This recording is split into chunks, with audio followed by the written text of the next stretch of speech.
Siyabingelela nonke bathandi bohlelo Dr. Mnguni TV. Ngibuyile bafowethu namhlanje ngizokhuluma indaba enkulu ekhuluma ngelula.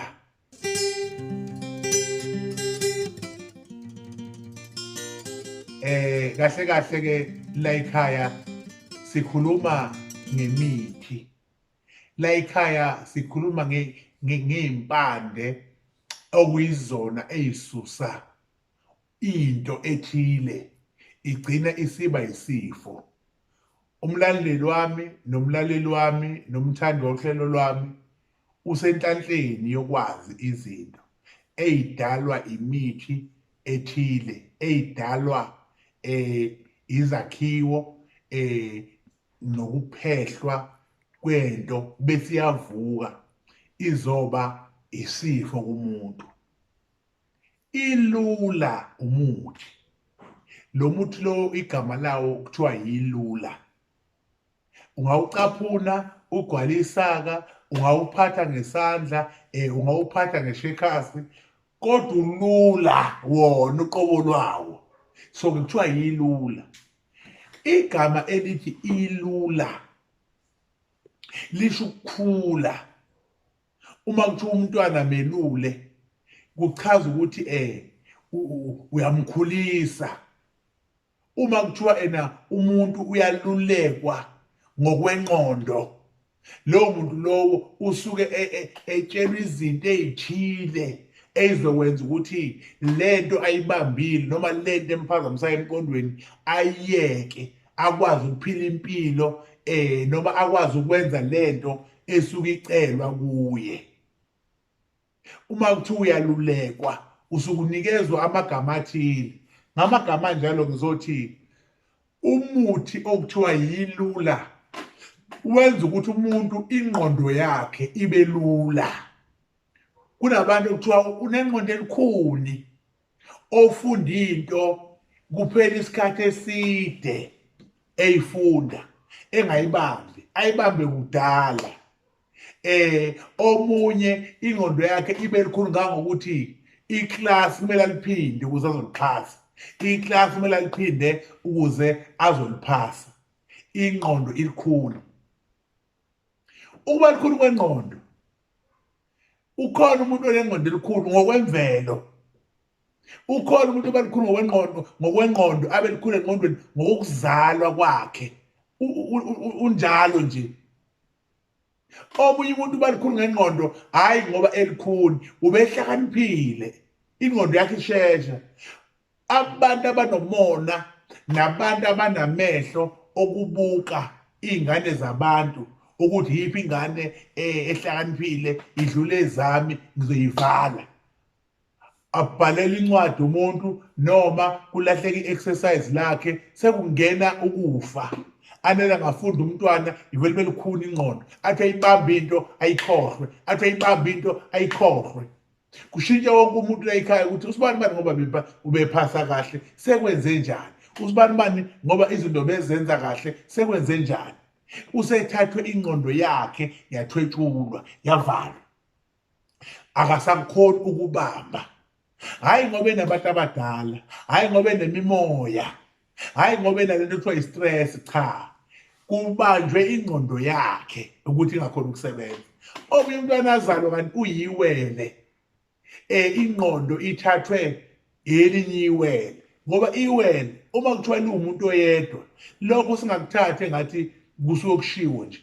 Kusekuchaza ukuthi ingqondo izosebenza koyedwa isebenzi. Yingakho abantu abadala babethatha uhlelo lokuthi umntwana makuthiwa uzelwe bangamawele, oyedwa wabo kwenza uhlelo lokuthi agodukiswe noma endiswe ukuze kuzophila oyedwa, ngoba oyedwa uphila ubuhuwa ngoba usuke ingqondo yakhe yonke isele kulo munye.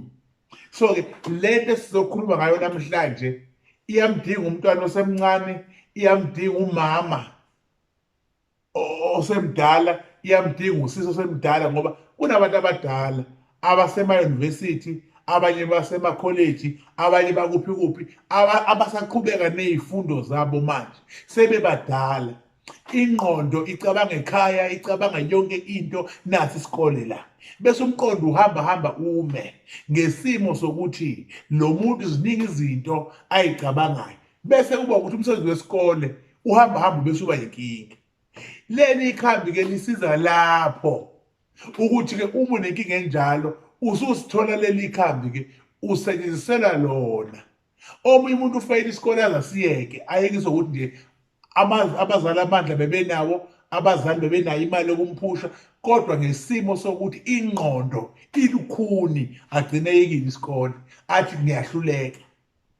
Futhi lo muntu uhluleke sesebangeni eliphezulu kakhulu, egcine sehluleka. Omunye ehluleke phakathi e-university, ephakathi emabangeni aphezulu. Lo muntu ekuthiwa yilula usiza lapho ukuthi-ke uma unenkinga enjengaleyo bese kuthathwa ilula ulisebenzise wena likwazi ukuvula ingqondo, liyenze ingqondo ibe lula kulezi igaba zonke esesidlule kuzo. Liyenze ingqondo yakho ibambe, iyenze ibe lula ukushesha ibambe into, ngoba ingqondo iyona ebalulekile uma kuthiwa umuntu uyafunda. Iyona ingqondo ebalulekile uma kuthiwa uyasebenza, ngoba khona umsebenzi ozonikwa wona ukuthi yenza lo msebenzi ingqondo ime ukhohlwe. Omunye udinga ingqondo yakho uzophasa. Kunabantu namhlanje abahlezi emakhaya, kunabantu namhlanje abahleli ey'ndaweni ezithize abahluleka emsebenzini ngenxa yokuhluleka ukwenza imisebenzi ngenxa yengqondo. Umuntu uyafa uma kufa ingqondo. Umuntu umeke ingqondo yakhe yaphambana, simbona ecosha amaphepha kuthi efana nomuntu ofile, ngoba ingqondo ayinto ebaluleke njengengqondo. Ingakho ukhona odokotela okuthiwa abengqondo. Nathi thina inyanga siyakwazi, noma mina ngiyakwazi ukwenza uhlelo lokuthi umuntu ingqondo yakhe ngiyibuyisele esimeni, ngimenze acabange into kufanele makayicabange, ngimenze futhi abe nekusasa lokuthi mayefunda akwazi ukuphasa, mayefunda akwazi ukuthi into ayifundile angayikhohlwa. Ukufunda akufundelwa ukuphasa, kodwa kufundelwa ukuthi ube nolwazi ngezinto. Kufundelwa ukuthi uthi noma usudlulile kulelo banga lelo wazi yonke into ebiyenzeka lapha ngemuva. Ungafani nalabantu abafundayo, sokuthi umuntu ufundile kodwa kunzima ukukhuluma isingisi. Uma sekufanele akhuluma isingisi akasazi, kodwa uqedile unomatric. Umuntu ukhuluma isingisi akasazi isingisi. Waphasa kanjani? Kanti wayifundelani? Ngoba phela kufuneka manje na umsebenzi khuluma phela isingisi sizwe, kunzima isingisi akasazi. Bakhona abantu abanjalo. So ngizokhuluma ngalento ekuthiwa yilula elizosiza umuntu, yilula elizokwenza ukuthi umuntu akwazi ukuba nekusasa elinjani eliqhakazile, okuyinto-ke seniqoka kakhulu njengamanje. Engithanda ukuthi abalaleli nababukeli bohlelo lami basondele bayilandele leyo, bengayijahi leyo kuba nemali, bengayijahi leyo kuba nemali, ngoba nayo iwumbulalazwe. Abantu sebaphosta izimali, bonke abantu bacabanga ukuba nemali nje, abacabangi ngekusasa. Le ngikhuluma ngayo mina ikhuluma ngekusasa lakho, ukuthi akuvuleka ingqondo yakho bese ukhona ukucabanga into ezokusiza ukwazi ukufunda, ukwazi ukusebenzisa umqondo wendlela efanelekile, hhayi ucabanga ukuba nemali, ngoba angeke ukusize ukuba nemali. Ukuba nemali kubalulekile ukuthi ube nemali ngokwindlela efanelekile, ungajahi ukuthi sengifuna ukuba nemali.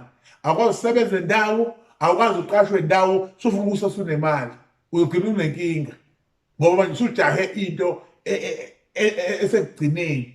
Khula, ufunde, uzinikele, uhloniphe umhlaba, uhloniphe abantu, ukwazi ukuthi ube nekusasa eliqhakazekile, uzoba nayo imali ngendlela ofuna ngayo. uNkulunkulu anibusise, ngiyanithanda nonke, niqhubeke nihlale nami, nenze okufanelekile. Abafuna ukungifonela ngiyatholakala noma ngabe yinini. Abafuna ukuza la ngikhona bayafona, nazo inamba ngaphansi. Dr. Mnguni lo, uthanda abantu bonke. Inkosi inibusise. Amen.